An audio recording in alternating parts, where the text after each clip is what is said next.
It's really, really wonderful to be with you. Reminder that you can put questions for Heather in the Zoom Q&A. So I'm thrilled to introduce Heather McGhee for this conversation about her book, which has been such an important contribution and sensation to some of us. And I'm also excited because this is really a chance for us to publicly and formally welcome Heather to the School of Labor and Urban Studies as a distinguished lecturer. Heather, we're so excited to have you here. For those of you in the audience who may be new to the School of Labor and Urban Studies, it's the newest school in the CUNY family, and its mission is to support people who are pursuing careers and vocations in social change and social justice and public service. It has deep grounding in labor and community movements in New York and around the country. And so it's just so appropriate and right for us to have Heather teach our students because she's done such cutting edge work on economic and social justice. So just a little bit about Heather. She designs and promotes solutions to inequality in America. Over her career in public policy, Heather has crafted legislation, testified before Congress, and helped shape presidential campaign platforms. Her book, which has a new afterword in the paperback edition, The Sum of Us, What Racism Costs Everyone and How We Can Prosper Together, spent 10 weeks on the New York Times bestseller and was long listed for the National Book Award and the Carnegie Medal for Excellence in Nonfiction. The New York Times called it, and I think this is a great description of its importance, the book that should change how progressives talk about race.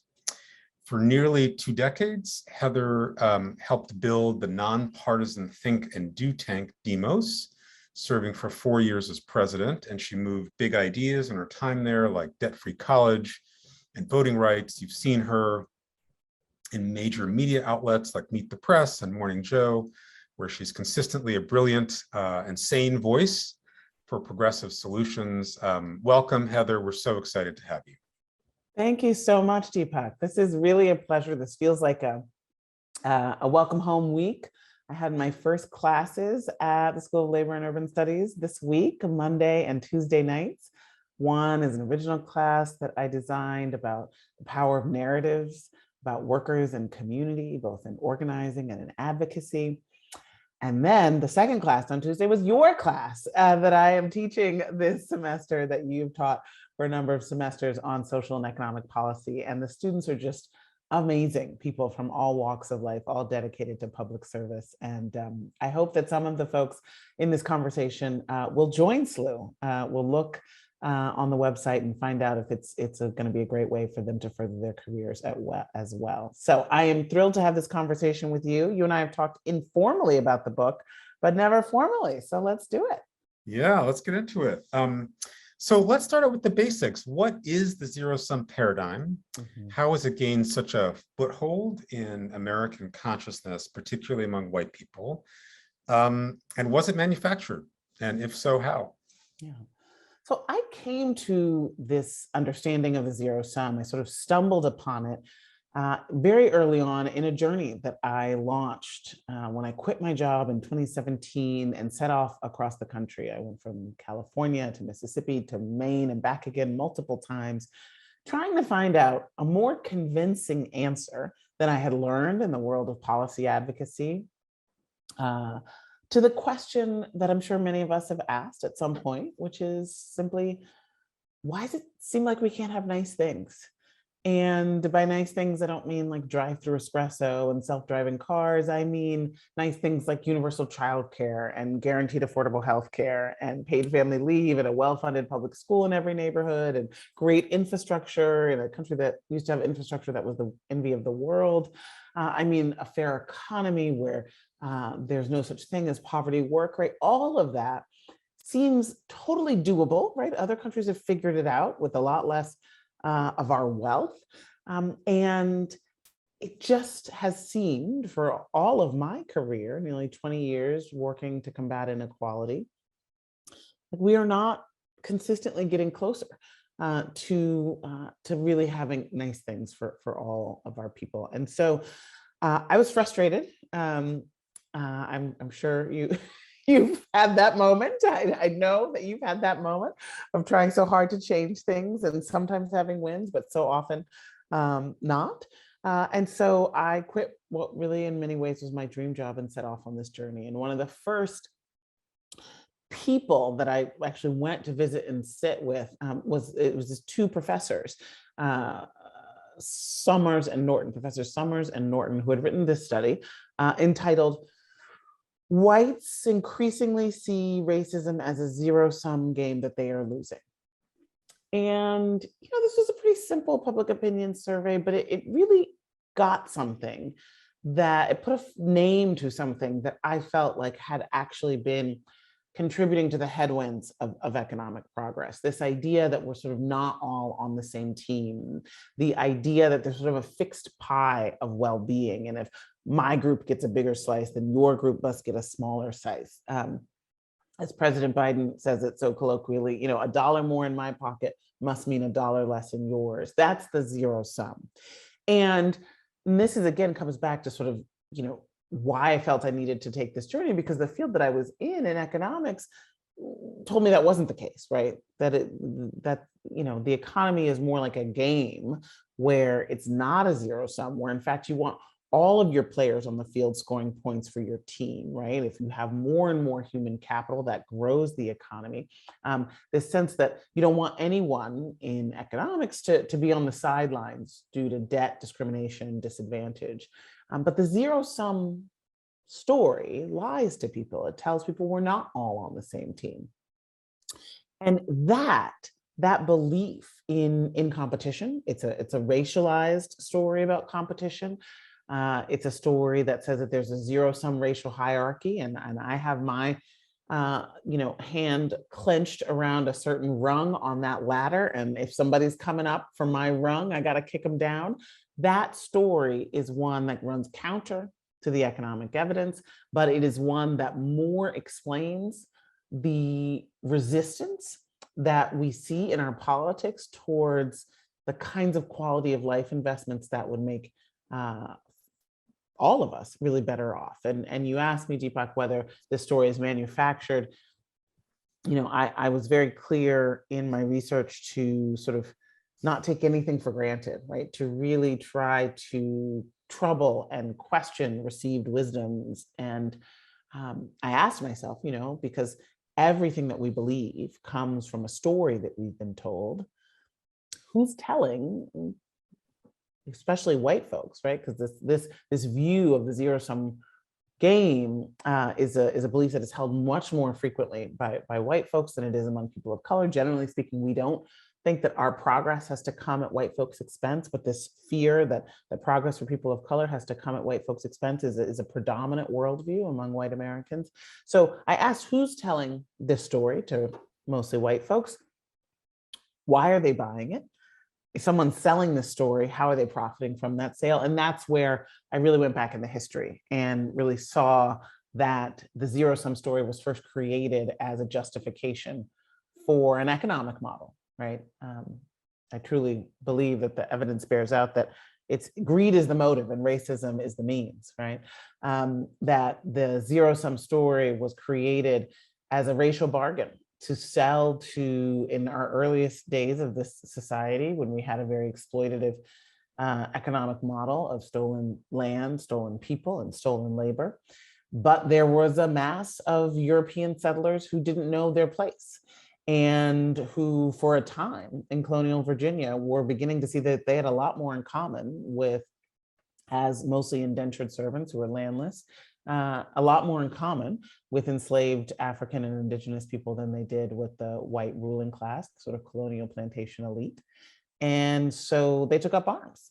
And the story of the Bacon's Rebellion is the most dramatic story of cross-racial solidarity in the colonial period. And they burned the capital of Jamestown to the ground.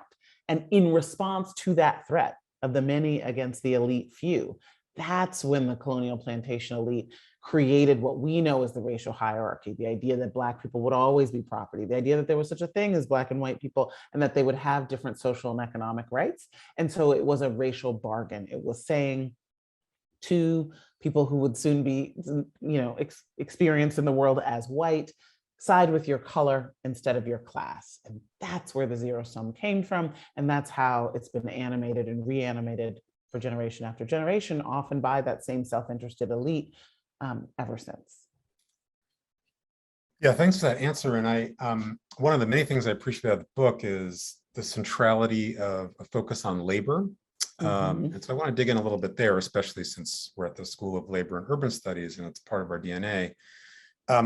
So one chapter of your book really talks about the erosion of power in unions after the civil rights movement. And you talk about a visit to an auto plant in Mississippi where you were told by a white worker, if the blacks are for it, I'm against it. So what do you think are the conditions that create this type of conflict? And did the Black factory workers have the same zero-sum attitude about power share? So I grew up in Chicago in the industrial Midwest, and all around me was evidence of families and neighborhoods even that had their security, their freedom, their dignity secured by being in a union or having someone in the family in a union. And these were industrial unions, these were factory unions, these were auto unions, right? The UAW was synonymous with a good life when I was growing up. And, driving a foreign car was low treason, right? And so when I first read about the fight to unionize a Nissan auto factory in Canton, Mississippi, right outside of Jackson, and read that the nearly 10-year campaign to win a union vote failed, and that the majority of workers who were eligible to vote at the plant voted against it, to me, it was like a dog bites man story. It just didn't make sense. Why would a group of workers say no to higher wages, more job security, and more protections, better retirement, right? Particularly at this moment in time when so few workers get that kind of security. Why would you say, I'm good, And so I went down to Mississippi to talk to workers, both for and against the union, white and Black, to figure out what was going on there. And what I learned was that there was a real invisible ladder at the plant that was a racial one, that the white workers who came into the plant were much more likely to get quickly put into the less physical and less demanding, the easier jobs, that Black workers often got stuck, on the actual assembly line. One older worker told me, that the jobs that the white folks got more easily were such cush jobs. They called them cush jobs. And he said, you can tell how cush the job is because somebody can go from the plant to the happy hour straight away, doesn't have to go home and shower, right?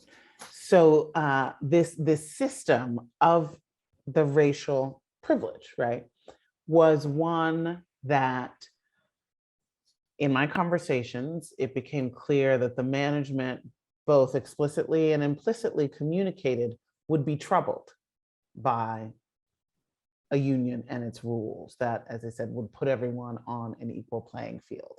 And so there was a real threat of a loss of this unnamed but undeniable privilege. And so the majority of white workers were opposed to the union. Now, there's so much history here, obviously, right? Union is a dog whistle in the South, right? Like, literally, it's like maybe you folks should organize with a different name in the South. It's really has that same feel to, a lot of the sort of white Southern culture, as this is this Northern thing that takes its values of equality and are trying to impose them on our system, which is doing just fine, right?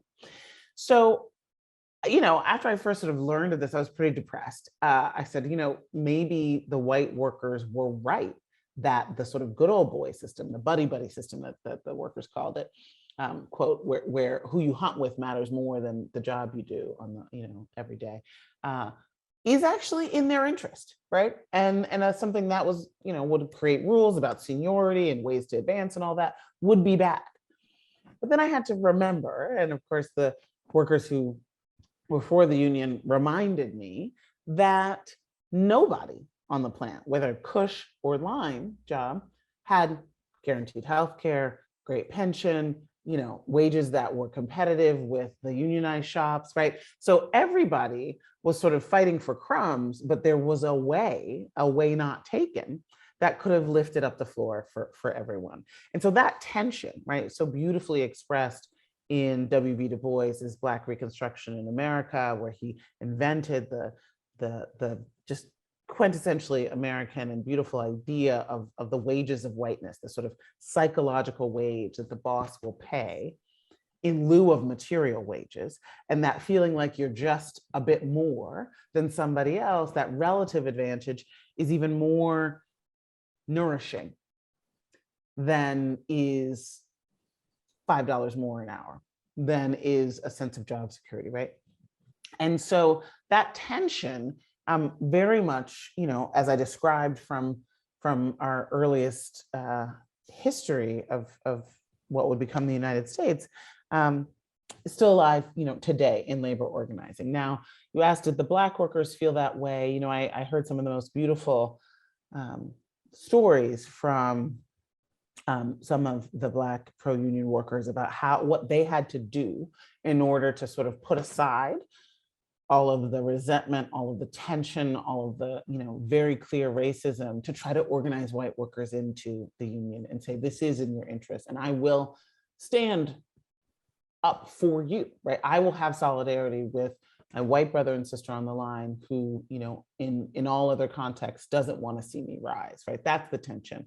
And it's still today, right, an unorganized plant. Still today, the South has the lowest union density of any place in the country. And still today, in so many ways, all of that collective action, whether it's through labor unions or through a strong and responsive government, is weakest in the places where the plantation system, which was so about divide and conquer, so about undermining collective action, was baked into the original structure.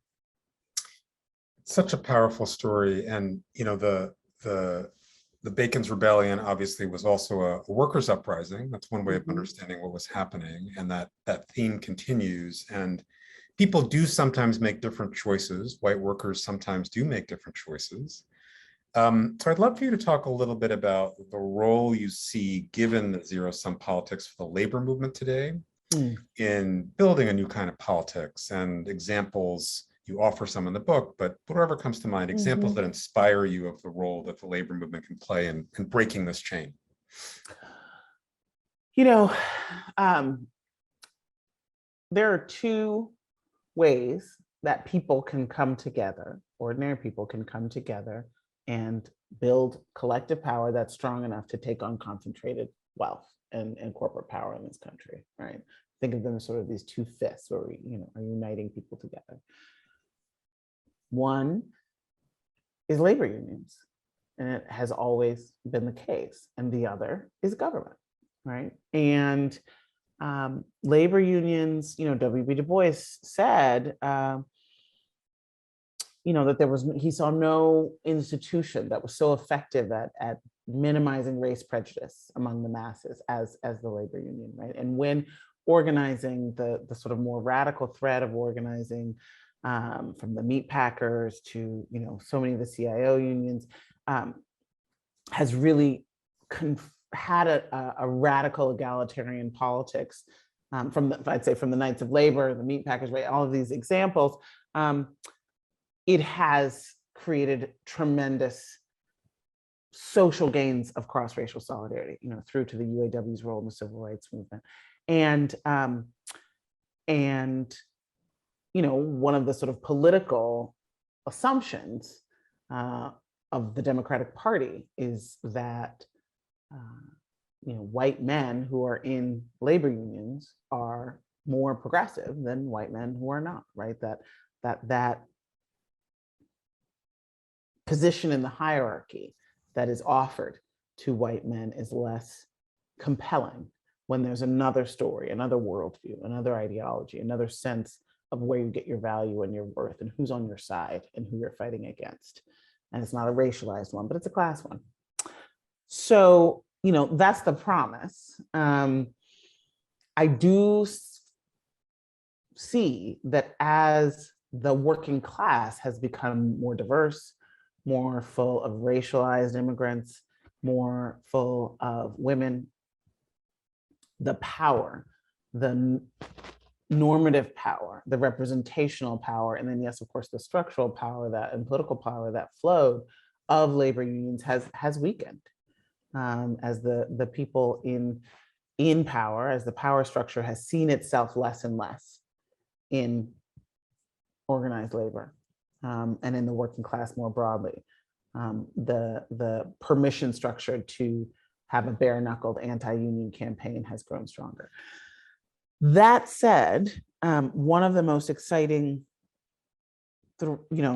recurring stories that I found in the research for the Sum of Us that I'm finding now as I'm back out on the road, reporting on stories that will come out as a podcast in June, all about cross-racial solidarity. It is when people who have, so much on the line and at stake recognize that it's only through collective action that they have the power to change the rules that govern their lives. And that collective action in a multiracial America, and in particular multiracial working class, is going to mean cross-racial collective action. That, and I'm not just talking about white people here who are having that sort of consciousness shift, but people of all backgrounds. That's, that is what gives me hope, right? That is our salvation in America, if we can finally jettison this zero-sum racial hierarchy as a belief system, as a story, and see ourselves in one another and learn to fight for one another instead of against one another. And there, in the book, I tell the story of this amazing campaign, a Fight for 15 campaign in Kansas City called Stand Up KC, where their story of the campaign was really about fighting against racism in order to win higher wages. And that was just a beautiful campaign. Another story that I'm telling in the podcast, we're in Memphis telling the story of a multiracial campaign there to stop a big oil pipeline from threatening, the land in a Black community in Southwest Memphis, but the water for the entire city. And that campaign was sort of explicitly about cross-racial solidarity and eliminating racism as the sort of path of least resistance for pollution, right? Without racism, you don't have the sacrifice zones through which, right, the pollution is run. And if the whole community stands up for that neighborhood, then the whole community is safer. It's such a compelling case that racism is bad for everybody, materially, but you also make the case in the book that racism is really the center of the spiritual and moral crisis facing our country. Yeah. And I wonder if you can kind of speak to that dimension. Why do you believe that to be the case?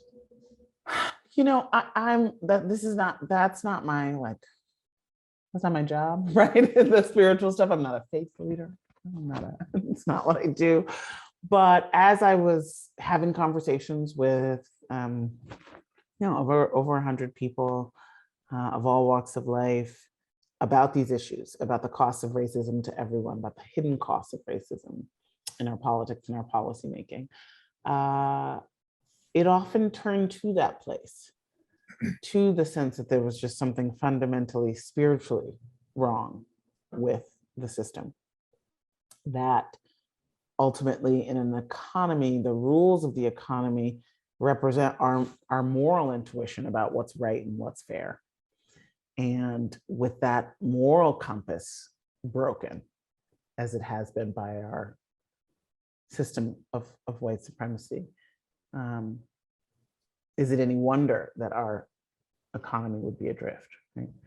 So that relationship between the moral intuition, the moral permission, the belief in a hierarchy of human value, and the permission to have unfettered inequality was very close, right? The sense that there are some people whose labor is worth nothing. The stories that were built up in order to justify that free labor, the dehumanization of people who toiled, the excuses, right? The stereotypes, all of that, that just made it possible, got into our, collective story, and now excuses all kinds of inhumanity that is not the same as chattel slavery, but is definitely growing in the fields that were sown by chattel slavery, whether it's how we treat immigrant workers, our tolerance for a vast underclass of persecuted and often trafficked and wage thefted. What's the word for that? Definitely not wage thefted, but people whose wages are stolen routinely. Or it's just a system where someone could be making $7.25 an hour while someone else is making 1,000 times that. Right? TMOS research showed that fast food, one of our most vital parts of our economy today, an average worker would have to work 1,000 years to make what the CEO makes in a year, right? So that's why it is fundamentally about what we believe about each other's worth, right? How firmly we believe in the spark of divinity or the spark of humanity, whatever we hold sacred in our fellow human being, or whether we worship at the altar of something else. And that's, fundamentally, that's what we've got to get right. Yeah, I really appreciate that. It does feel like we are in the midst of a very profound spiritual crisis, and has material manifestations and political manifestations. And I do want to talk about that because we've had a little exchange about politics. And I want to talk about zero sum as it applies to politics. So you remind us in the book that a majority of white Americans have not voted for a Democratic presidential candidate since the party became the party of civil rights, when Lyndon Johnson signed the Civil Rights and the Voting Rights Act, essentially. So what's been the impact of that reality, of that, and of that in terms of inequality in our country, of that dynamic?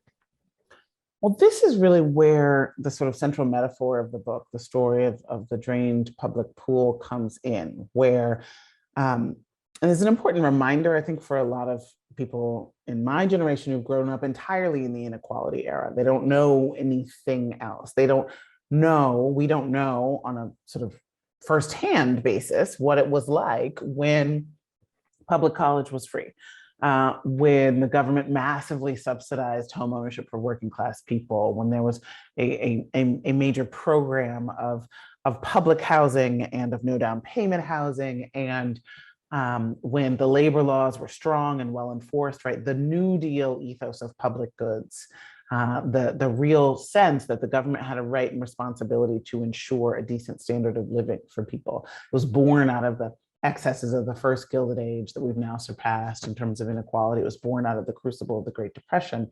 And in the book, I talk about a symbol of this being the very lavishly funded resort style public swimming pools that used to be in the country, and over 2,000 of them. It was sort of a New Deal public good, alongside a building boom in schools and roads and bridges and parks and libraries and all of that. And often the public pools were, like the rest of the New Deal program, They had a racial asterisk. They were segregated. They were exclusively for white people, whether explicitly, like in the housing market, where the country's government, drew maps of the whole nation and all the cities where they were investing in, and graded the communities based on how credit worthy they were, and all the Negro areas were graded as the lowest grade and do not lend. This is a redlining process. Or it was things like Social Security, which virtually eliminated poverty and old age, but carved out and excluded the two job categories where most Black workers were, in a compromise with the South. Or the GI Bill, which was race neutral on its face, but the benefits were filtered through a segregated housing and education sectors. And so too often were the public swimming pools for whites only, either explicitly with a sign on the fence or just by custom, enforced by intimidation and violence. And when the civil rights movement in the 1950s and 60s empowered Black Americans to begin to win at the courts, saying, hey, those are our tax dollars that have been funding those public goods all along, just as much, right? And in the case of the swimming pools, we want our kids to swim too. Many towns and cities, not just in the so-called Jim Crow South, drained their public pools rather than integrated them. And they literally drained out the water, backed up truckloads of dirt, seeded it over with grass. It was such a common practice that it became a lawsuit in front of the Supreme Court. 1971, the court said, I see no problem here. This is the story of the destruction of public goods because of a racist fear of a public that was not good. And to me, the drained pool became a metaphor for this sudden and pretty, to this day, kind of permanent shift in the mindset of the majority of white Americans about collective action, about government, about the public, once the government went from being the enforcer of the racial hierarchy to the upender of the racial hierarchy. And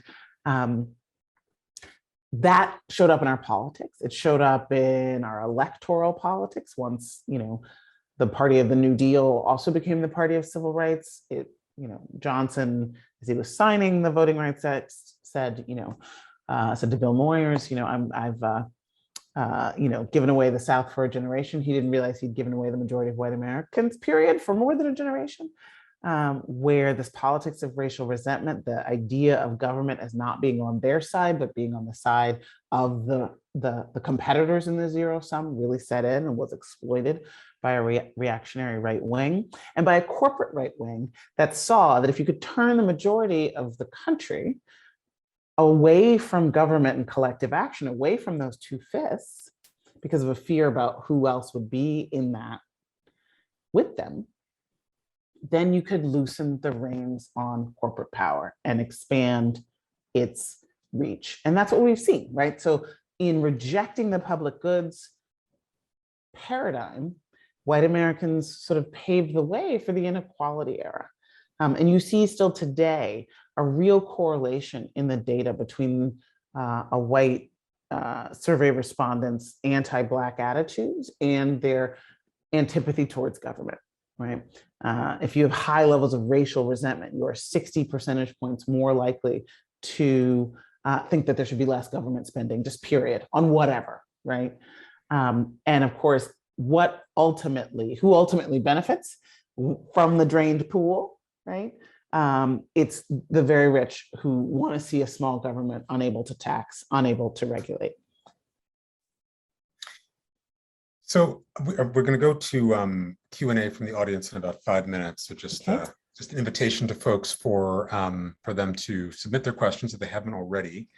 I want to use this session a little bit for my own therapy here. So good morning.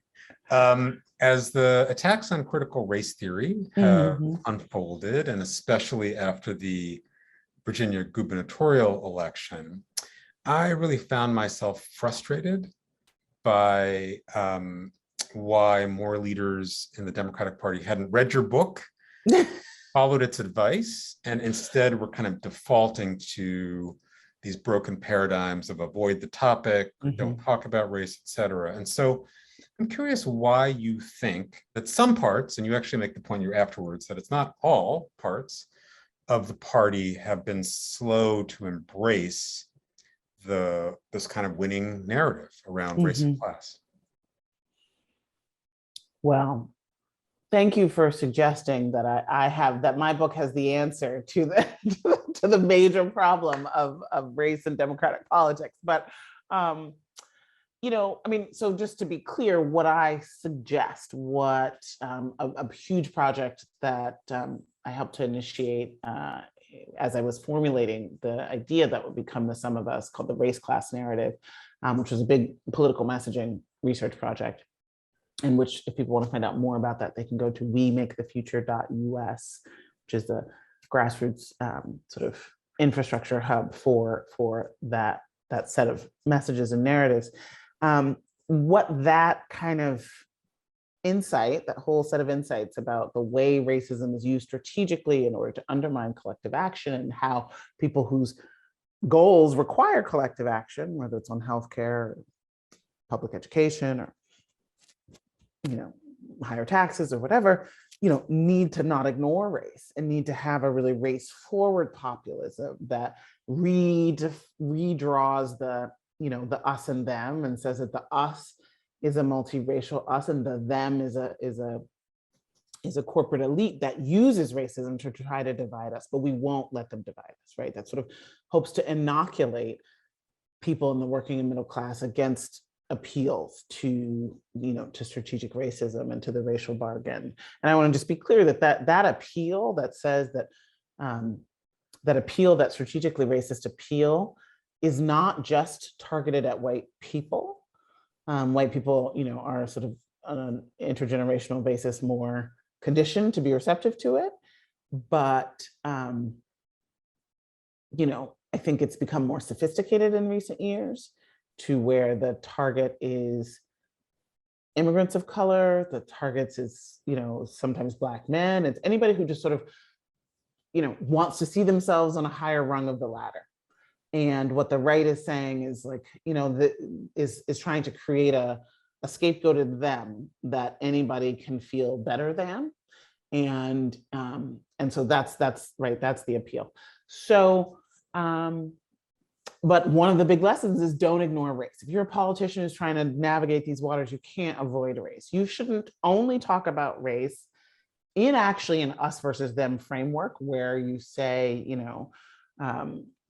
where you are really just emphasizing sort of, ironically, the benefits of racism to white people, where you are saying, to white and multiracial audiences, that there's white privilege, and that, we have to fight for racial justice for Black people, and to sort of leave out anybody who is not in the audience that you're sort of frankly pandering to, usually, because it's usually white Democrats who are struggling with this frame, right? It's, it is really white Democrats who often have the hardest time with this, because I think, to answer your question of the why, I think there is two things. One, remember, the majority of white Americans are not Democrats, right?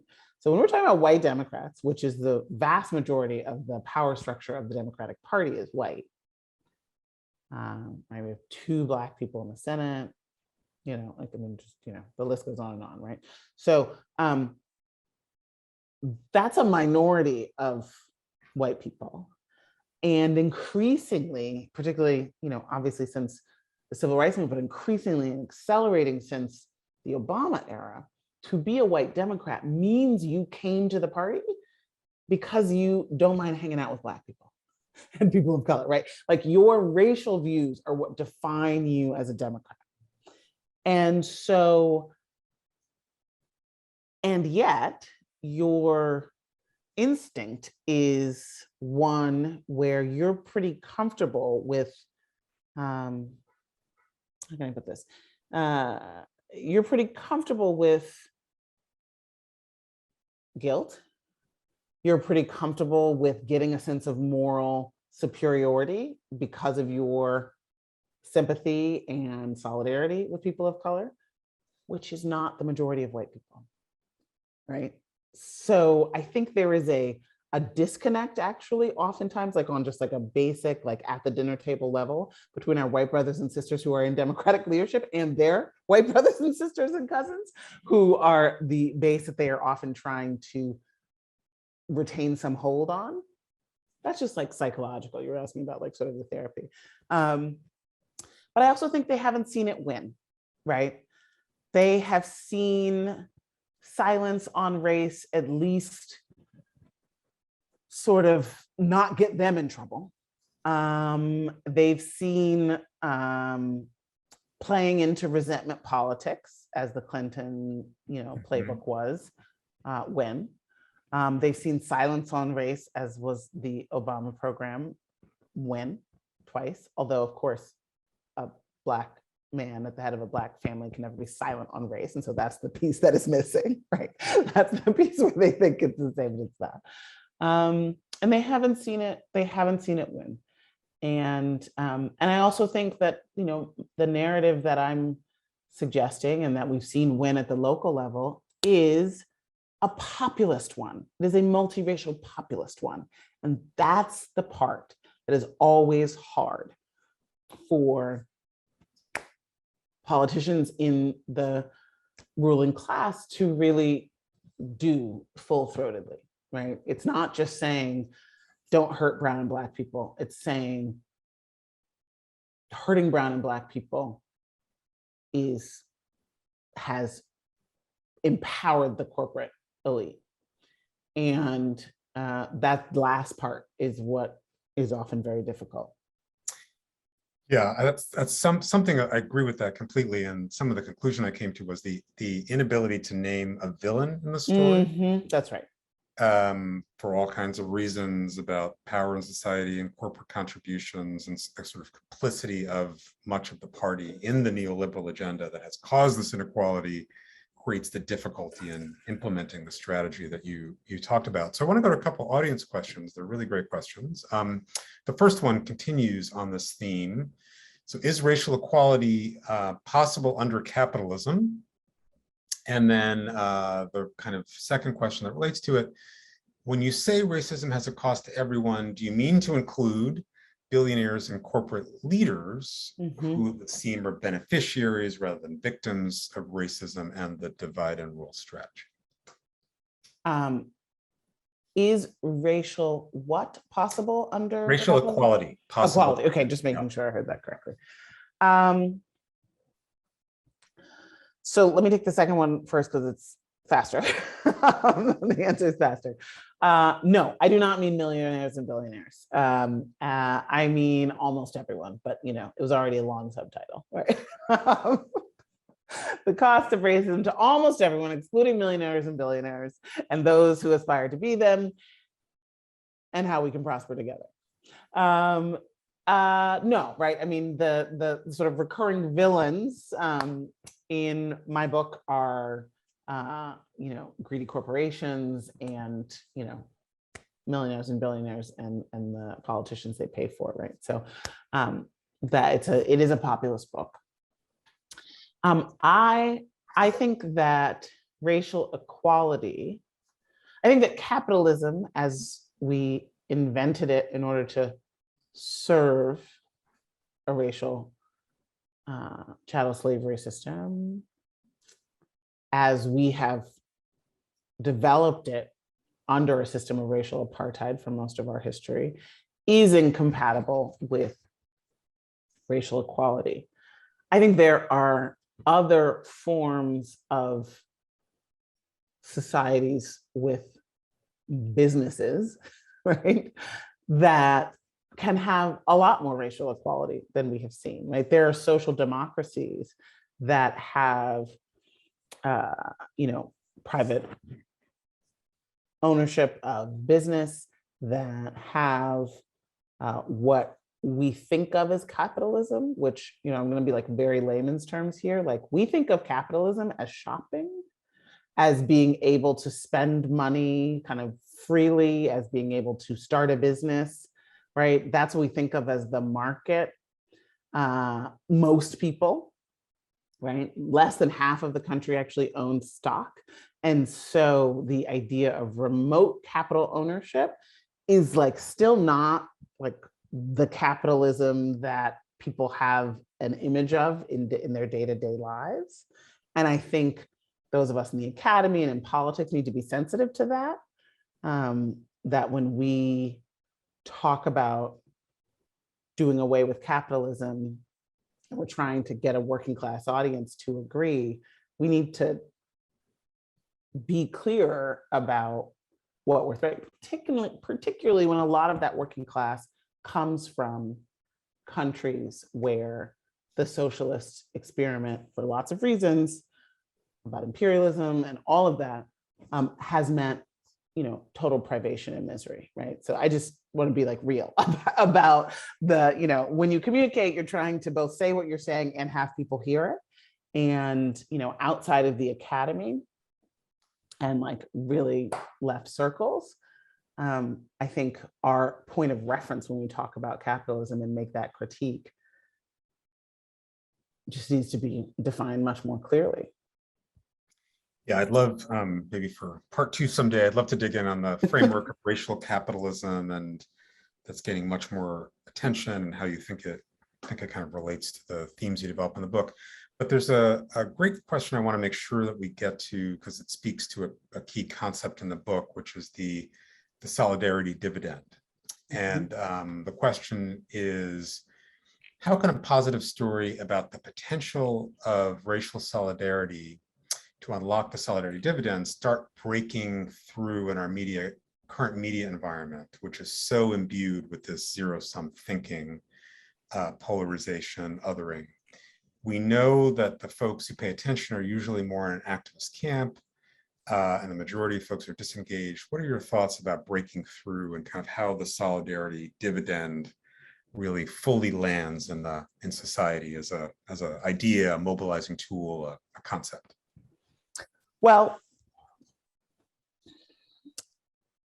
so one of the major, when I was writing to Some of Us, I was writing from a sense of frustration with Democratic Party leadership, sort of really being resistant to breaking out of the neoliberal economic frame, being afraid of deficits, being unwilling to fight for investments in public goods, being willing to even make the argument, right?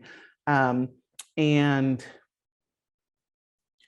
I finished writing in November 2020, and then the Biden administration came in with an agenda with what would become rolled into the Build Back Better agenda, but the American Rescue Plan, the Families Plan, Jobs Plan. I kind of read like the list of nice things that I opened the book saying, isn't it frustrating that we don't have it, right? Paid family leave, childcare, addressing the, anyway, we don't ever, what I'm talking about, right? Which was a paradigm shift in terms of being willing to fight for and lay out a plan for a refilling of the pool of public goods. And the fact that those plans had supermajority support, each one of them, and for a long time, the whole package meant to me that there's been a movement. There's been some movement that the experience of late stage capitalism, the experience of the movements that have been built around from Occupy, the fight for 15, to the teacher strikes, to the movement for Black Lives, and all of that sense of sort of a new field of heroes demanding change and fairness and justice has moved the needle on what I would call the solidarity dividend, about what could be won, what the gains could be through cross-racial solidarity, right? And it was a multiracial coalition that waded through high water in November to vote, and then miraculously again in Georgia on January 5th in the special election, right? So, all of that is hopeful news. What is interesting to me now in this moment, and I write about that in the afterword, because I stopped, the book was finished before the for the inauguration. But what's interesting to me now is that even with majority support for this agenda, the often rooted in racism structural inequalities built into our system of democracy, the Senate, the Electoral College, the filibuster, gerrymandering, right? All of these things, voter suppression, that is stopping a multiracial majority from truly governing. And that, I think, is the next front.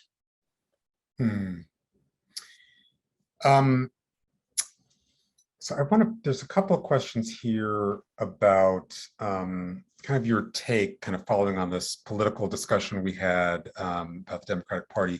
There's about asking for your take on this argument that the Democrats emphasizing issues, non-economic issues, quote unquote, defund the police, immigration, et cetera, have kind of been have alienated not only white voters, but non-white voters who would seem to be natural participants in a movement of multiracial populism. I kind of take it to be like, how do you see the question to be, how do you see the integration of issues that seem race specific in the context of a multiracial agenda? And do you think it's being done well, badly by the movement, Democrats? Big question. Right, yeah. And any last remarks you have? That's right, we have 90 seconds, but here we go. Yeah. Right, so I think of this as the question of, there's work that needs to be done to get white people to stop voting against their own interests or vote for things that are in their economic and material interests. And then there's the further work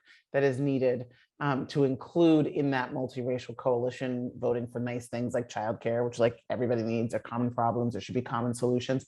The things that are just for any community, right? That are just about the very racialized way in which in the bottom of a drain pool, we're not all at this, sitting at the same depth, right? And in a society where the ladder to rise has always been associated with a aspirational whiteness, what do we do with the difficulty of, a not uniform consciousness among people of color, among any community of people of color, in relationship to the zero-sum story and to white supremacy? And also, what do we do with cynicism? Part of the reason why pie in the sky socialist appeals and radical movement appeals sometimes fall on deaf ears in the communities that they are aimed to serve is just like, what world are you living in which you think that is at all possible? And it's about the devil right? So I think all of those things are at play. All of those are real challenges in forming multiracial communities with a radical vision. Well, I want to invite you, if you have any last comments to make. Yeah, the beginning of what I hope is a long and beautiful tenure at the School of Labor and Urban Studies. Yeah, anything else you'd like to say? Well, thank you, Deepak. Your thought leadership, your strategy, your friendship has just been such an important part of my education. And I'm really excited to be your colleague. Thank you to the School of Labor and Urban Studies for bringing me on.